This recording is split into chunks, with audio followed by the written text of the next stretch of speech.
हरदम बिजी रहती हो जब से चढ़ा न रात। फुर्सत में बोलो ना कब करोगी हमसे बात, कब करोगी हमसे बात, कब करोगी हमसे बात।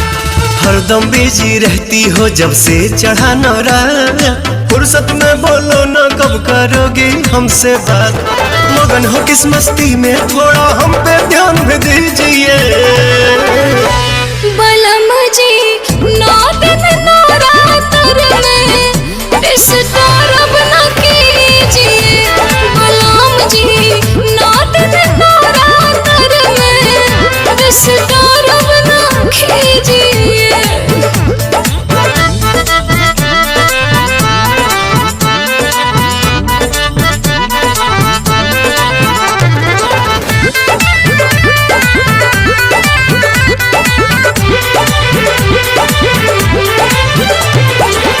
जानता हूँ बेबी देवी माँ की भगतीन हो। 9 दिन मैया में रहती मलीन हो। जानता हूँ बेबी देवी माँ की भगतीन हो। 9 दिन मैया में रहती मलीन हो। कलश धराई घरे करतनि पाठ जी। बारी धूप दिया पिया बिहरो साथ जी। कभी कभी मिल जाए मौका मेरा हाल भी लीजिए। बलम जी 9 दिन नवरात्र में डिस्टर्ब न कीजिए। बलम जी 9 दिन नवरात्र में डिस्टर्ब न कीजिए।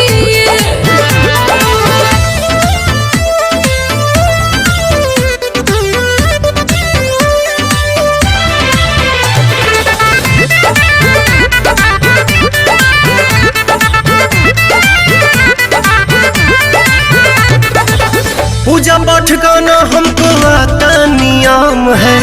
इसलिए रानी तेरे साथ में ना हम है।